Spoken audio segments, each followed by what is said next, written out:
नमस्कार विद्यार्थी मित्रांनो, आज थोडंसं मराठीत बोलतो सुरुवातीला, आहे की नाही. कालच्या आर्टिकल मध्ये आपण hydrolysis of salt hey article बघितलं होतं. और ये हाइड्रोलाइसिस ऑफ सॉल्ट जिस लैंग्वेज में मैं बोलता हूँ उस लैंग्वेज में बोल देता हूँ. हाइड्रोलाइसिस ऑफ सॉल्ट ये जो कंसेप्ट है उसके बारे में हमने बताया था. उसमें सबसे पहले हमने 4 टाइप के सॉल्ट बताए थे. 4 टाइप ऑफ सॉल्ट, उसमें से पहला salt salt of strong acid and strong base.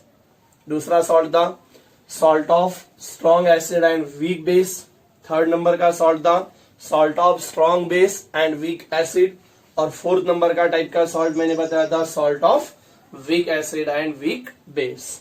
तो ये 4 प्रकार के सॉल्ट थे और उस 4 प्रकार के सॉल्ट के बाद हमने हाइड्रोलाइसिस ऑफ सॉल्ट के आर्टिकल में बताया था. हाइड्रोलाइसिस ऑफ सॉल्ट क्या होता है, और एक बार इस टॉपिक में भी वही आर्टिकल हमें देखना है, इसके कारण मैं और एक बार वो डेफिनेशन आपको बता रहा हूं. हाइड्रोलाइसिस ऑफ सॉल्ट का मतलब है जिस प्रकार के केमिकल रिएक्शन में एसिड जो सॉल्ट होता है उस सॉल्ट में से कैटायन या तो फिर अनायन या कभी कभी कैटायन एंड अनायन दोनों प्रकार के आयंस वाटर के साथ रिएक्ट होके वहां पे एक तो जो एक्वस सॉल्यूशन हमें मिलता है उसको एसिडिटी या तो फिर बेसिसिटी या न्यूट्रलिटी प्रोवाइड करता है. उस प्रकार के रिएक्शंस को हम क्या कहते हैं, हाइड्रोलाइसिस ऑफ सॉल्ट. तो 2 प्रकार के सॉल्ट का हाइड्रोलाइसिस ऑलरेडी हमने बताया था. पहला था salt of strong acid and strong base और दूसरा था salt of strong acid and weak base. अभी थर्ड नंबर का जो सॉल्ट है उसका हाइड्रोलाइसिस हमें देखना है salt of strong base and weak acid. यानी जो सॉल्ट हमें स्ट्रॉन्ग बेस से मिलेगा और उसी तरह वीक एसिड दोनों का कॉम्बिनेशन करके मिलता है उस प्रकार का सॉल्ट, उसको हम कहते हैं salt of strong base and weak acid.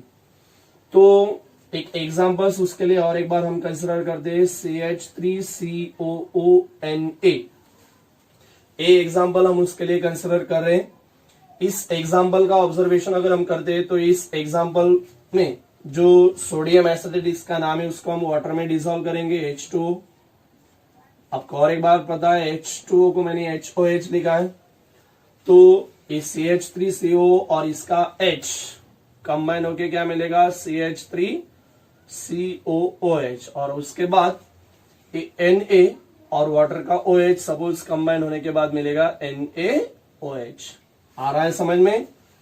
तो इस प्रकार की जो रिएक्शन है, इस प्रकार के रिएक्शन का अगर हम ऑब्जर्वेशन करते तो यहाँ पे जो एसिड मिलता है वो एसिडिक एसिड है और आपको पता है ये एसिडिक एसिड वहां पे वीक एसिड का काम करेगा. और NaOH वहां पे क्या करता है, स्ट्रॉन्ग बेस. ओके, तो अभी इस प्रकार की रिएक्शन ऑलरेडी हमने लिखी है. सपोज हमें एक्सप्लेन करना है salt of hydrolysis of salt of strong base and weak acid का. तो उसमें हम पहले बता सकते हैं कि कंसिडर द सॉल्ट ऑफ, कौन सा सॉल्ट कंसिडर किया है, sodium acetate CH3COONA dissolved in water. It is the salt of weak acid CH3COH यानी कि acidic acid and strong base NaOH sodium hydroxide, जिसके रिएक्शन आपके सामने लिखी है. उसके साथ अगर हम देखते हैं तो इस रिएक्शन को हम और एक बार अभी आयनिक फॉर्म में लिखेंगे. The given reaction is written in ionic form.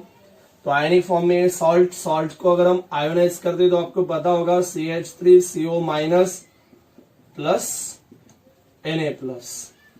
H2O pure form में रहेगा, ऐसा हम कंसिडर करते हैं, इसके कारण वो अनआयोनाइज. और एक बार अभी ये वीक एसिड है CH3CO जो वीक इलेक्ट्रोलाइट है, चाहे वो एसिड और बेस, जनरली उसको हम अभी यहाँ पे आयोनाइज करेंगे नहीं. और जो भी स्ट्रॉन्ग रहेगा उसको हम आयोनाइज करेंगे NaOH. वहां पे आयोनाइज करने के बाद Na प्लस OH माइनस. आ रहा है समझ में. So the given reaction is written in ionic form. Ionic form में रिएक्शन लिखिए CH3CO minus plus Na plus plus H2O to give CH3COH plus Na plus and OH minus. क्योंकि NaOH strong base है, strong base strong electrolyte होने के कारण उसका ionization होने के बाद Na plus plus OH minus हमें मिल जाएगा. उसके बाद हमें पता है दोनों साइड में जो इक्वेशन है उस दोनों साइड में जो कॉमन आयन है उनको हमें कैंसल करना है. So cancelling the common ion on both side of equation क्या मिलेगा हमें, कौन सा आयन वहां पे कैंसिल हो सकता है, देख लिए अच्छे से, देखो कौन सा, Na+ और इस साइड का भी Na+, यानी दोनों साइड का जो कॉमन आयन है Na+, वो कैंसिल हो जाएगा। तो क्या बाकी रहेगा, वो हम यहाँ पे लिख रहे हैं CH3COO- plus H2O to give CH3COOH as it is, plus यहाँ पे कौन बाकी रहेगा, OH-। तो जो रिएक्शन हमें मिली है, जो इक्वेशन हमें मिला है, उसमें जो एक्वायस सॉल्यूशन है, किसका एक्वायस सॉल्यूशन है, एसिडिक एसिड का, और उस एसिडिक एसिड के सॉल्यूशन में फ्री फॉर्म में कौन प्रेजेंट है, OH-। मैंने आपको पहले ही बता दिया है, जिस प्रकार के एक्वायस सॉल्यूशन में फ्री फॉर्म के H+ आयन रहेंगे, यानी उसका H+ आयन का कॉन्सेंट्रेशन उसमें ज्यादा है, तो इसका मतलब वो उस सॉल्यूशन को एसिडिटी प्रोवाइड करेगा। एज सिमिलर, जिस प्रकार के एक्वायस सॉल्यूशन में फ्री फॉर्म के OH- आयन प्रेजेंट है, तो उसको अल्केनिटी यानी कि बेसिसिटी प्रोवाइड करेगा। So from that reaction it is clear that the aqueous solution which contain the free form of OH- ion, so the given aqueous solution is a basic in nature, okay, यानी कि alkaline in nature, so the given solution is basic in nature। और आपको और एक बार पता है, अगर solution basic है तो basic का मतलब है pH क्या रहेगी, greater than 7, ओके। क्या क्या बताया हमने, कंसिडर सबसे पहले salt of strong base and weak acid का हाइड्रोलाइसिस, उसके आर्टिकल में consider the salt of CH3COONA, that is sodium acetate, it is the salt of weak acid CH3COH and strong base NaOH, okay। the reaction is written as like as हमने reaction लिखी है।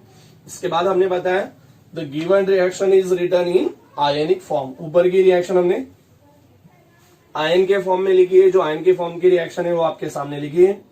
आयनिक form में reaction लिखने के बाद हमने बताया कि इस आयनिक फॉर्म के रिएक्शन में दोनों साइड में जो आयन्स कॉमन है उनको हमने कैंसिल कर दिया है। So cancelling the common ion on both side of equation, cancelling करने के बाद जो रिमेनिंग पार्ट रहेगा उस रिएक्शन को हमने इस तरह से लिखा है। सो इसके बाद हम बताएंगे the given aqueous solution of acetic acid which contain the free form of OH- ion, और free form of OH- ion होने के कारण the given aqueous solution is a basic in nature. Hence the pH of given solution is greater than 7, okay। जब आप कभी भी salt of strong base and weak acid को hydrolyse करेंगे तब हमेशा उस सॉल्ट में से जो अनायंस यानी नेगेटिव आयंस रहेगा वही वाटर के साथ रिएक्ट होके वहां पे हमें अल्कलाइन नेचर का यानी कि बेसिक नेचर का सॉल्यूशन हमें प्रोड्यूस होता है, मिलता है, वो हमें ऑब्टेन होगा, ओके। सो पहला टाइप का salt of strong acid and strong base को हाइड्रोलाइज हो पाता नहीं था। दूसरा सॉल्ट मैंने बताया था strong acid and weak base का। जब दूसरा प्रकार का सॉल्ट यानी strong acid and weak base का हम लेते हैं तो strong acid and weak base के सॉल्ट में से हमेशा किसी भी प्रकार का पॉजिटिव आयन यानी कि कैटायन वाटर के साथ रिएक्ट होकर वो एसिडिटी प्रोवाइड करता है, इसका मतलब वो हाइड्रोलाइज होता है। सिमिलर बाय डेफिनेशन यहाँ पे भी अगर हम देखते हैं तो इसमें सॉल्ट में से अनायन वाटर के साथ रिएक्ट होता है और उसको अभी बेसिक यानी अल्कलाइन नेचर प्रोवाइड करता है, तो इसका मतलब ये भी सॉल्ट अभी हाइड्रोलाइज हो रहा है। सो कल का जो 2 नंबर का सॉल्ट था उसमें कैटायन वाटर के साथ रिएक्ट होके एसिडिटी प्रोवाइड करता था। आज के इस आर्टिकल में जो अनायन से वो वाटर के साथ रिएक्ट होके वहां पे बेसिक नेचर प्रोवाइड कर रहा है, ओके। यानी जिसमें जो स्ट्रांग होता है वो वहां पे स्ट्रांग में से उसका नेचर प्रोवाइड करता है। तो ये तीसरा प्रकार का सॉल्ट है जिसका हमने हाइड्रोलाइसिस बताया है। वो आर्टिकल आप नोट कीजिए 2 मिनट में।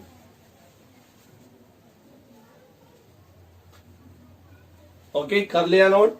तो जो 3rd नंबर का सॉल्ट है उस टाइप के सॉल्ट का हाइड्रोलाइसिस हमने एक्सप्लेन कर दिया है। भाई लास्ट बचा हुआ सॉल्ट 4th नंबर का, उसका हाइड्रोलाइसिस हमें देखना है अच्छे से। और एक बार समझ में आया? ओके, ठीक है। चलो लास्ट टाइप का जो सॉल्ट है इस टॉपिक में जिसका हमें हाइड्रोलाइसिस देखना है वो रहेगा अभी 4th नंबर का salt, salt of weak acid and weak base, यानी दोनों वीक फॉर्म में रहेंगे। तो अभी जो सॉल्ट हमें लेना है वो वीक एसिड और वीक बेस से बना हुआ लेना है। तो उसके लिए और एक एग्जांपल हम कंसिडर करेंगे, CH3COONH4 अमोनियम एसिडेट। इसको हम वाटर में डिसॉल्व करेंगे, वाटर के साथ रिएक्ट करेंगे। वाटर के साथ रिएक्ट करने के बाद आपको पता है वाटर को हम HOH के फॉर्म में लिख सकते हैं। तो NH4 और ये OH कंबाइन होके क्या मिलेगा हमें, NH4OH यानी कि अमोनियम हाइड्रोक्साइड, और AH CH3COOH। ओके, तो CH3COH अभी आपको तो पता चल गया है कि CH3COH वहां पे वीक एसिड का काम करता है, और NH4OH ये भी आपको पता है अभी ये वीक बेस का काम करेगा। तो जो सॉल्ट है अमोनियम एसिडेट यानी कि CH3CONH4, तो सॉल्ट किससे बना हुआ है, वीक एसिड CH3COH यानी that means acidic acid, and also weak base that is the ammonium hydroxide that is NH4OH। So इसमें हम बता सकते हैं हाइड्रोलाइसिस ऑफ इस सॉल्ट के आर्टिकल में, consider the 1 mole of salt like as CH3CONH4 ammonium acetate dissolve, or it is the salt of weak acid CH3COH and weak base NH4OH. Dissolve in water, the reaction is written as। उसके बाद हम क्या करते थे, जो reaction हमें मिलती थी उस रिएक्शन को हम आयनिक फॉर्म में लिखते थे। तो आयनिक फॉर्म में इसको भी लिखेंगे हम, द रिएक्शन और given reaction in ionic form. तो क्या आएगा आयनिक फॉर्म के रिएक्शन में, बता सकते हो आप, ये सॉल्ट है और सॉल्ट हमेशा आयोनाइज होता है, स्ट्रॉन्ग होता है, वो स्ट्रॉन्ग इलेक्ट्रोलाइट होता है। स्ट्रॉन्ग सॉल्ट कौन सा भी, तो जनरली आयोनाइज होने के कारण CH3CO- NH4+। वाटर हम प्योर फॉर्म में कंसिडर करते हैं, सपोज उसका आयोनाइजेशन होता नहीं है। एज सिमिलर हम किसी भी वीक इलेक्ट्रोलाइट का वहां पे आयोनाइजेशन कंसिडर करते नहीं है। तो यहाँ पे दोनों भी जो प्रोडक्ट है वीक एसिड और वीक बेस दोनों भी वीक है, इसके कारण दोनों भी सब्सटेंस का हम आयोनाइजेशन कंसिडर करेंगे नहीं। तो A एज इट इज रहेगा। अभी यहां से आप देख सकते हो कि दोनों साइड में कौन से भी आयंस अभी कॉमन नहीं है। तो कॉमन नहीं इसका मतलब हम दोनों साइड में से कौन सा भी जो आयंस रहेंगे उनको कैंसिल कर पाएंगे नहीं।